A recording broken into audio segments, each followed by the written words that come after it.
Satu orang tewas dan 7 orang terluka di sebuah desa Rusia yang berbatasan dengan Ukraina. Kematian warga sipil tersebut menjadi yang pertama di Rusia sejak negara itu melancarkan perang di Ukraina.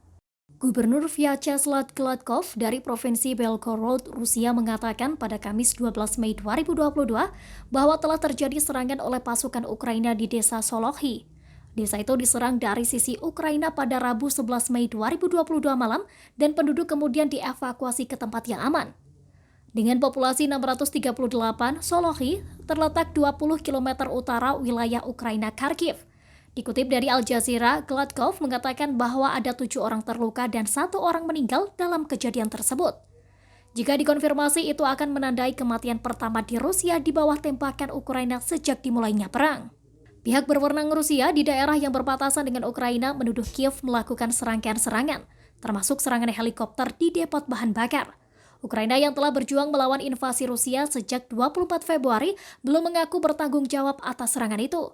Gladkov menggambarkan penembakan itu sebagai yang paling parah hingga saat ini. Menambahkan sebuah gedung apartemen telah hancur menurut kantor berita pemerintah Rusia TASS. Serangkaian ledakan terdengar pada 27 April di 3 provinsi Rusia yang berbatasan dengan Ukraina, kata pihak berwenang. Sebuah gudang amunisi di Provinsi Belgorod terbakar pada waktu yang hampir bersamaan. Sementara itu, penasihat Presiden Ukraina Mikhailo Podolyak menggambarkan serangan itu sebagai balasan dan karma untuk invasi Moskow. Provinsi tersebut berbatasan dengan wilayah Luhansk, Sumy, dan Kharkiv Ukraina yang semuanya telah mengalami pertempuran sengit sejak Rusia menginvasi Ukraina. Pada 1 April, seorang pejabat Rusia menuduh 2 helikopter milik Ukraina terbang melintasi perbatasan dan mengebom depot bahan bakar di kota timur Belgorod. Itu adalah serangan udara pertama yang diketahui oleh pasukan Ukraina di tanah Rusia sejak Moskow menginvasi tetangganya. Pada saat itu, pejabat tinggi keamanan Ukraina Oleksiy Danilov membantah Kiev telah melakukan serangan itu. Insiden tersebut telah mengekspos kerentanan Rusia di daerah yang dekat dengan Ukraina yang penting bagi rantai logistik militernya.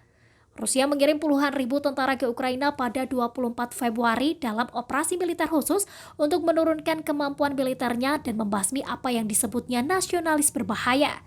Ribuan warga Ukraina tewas dan jutaan mengungsi.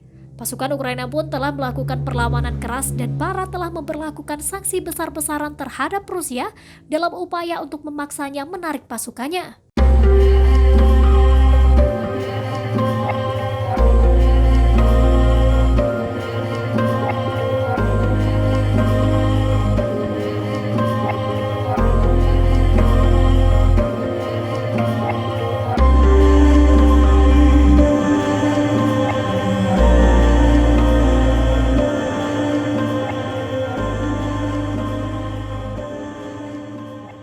Demikian informasi dari Tribun Jateng Update. Saksikan terus Tribun Jateng Update hanya di channel YouTube Tribun Jateng.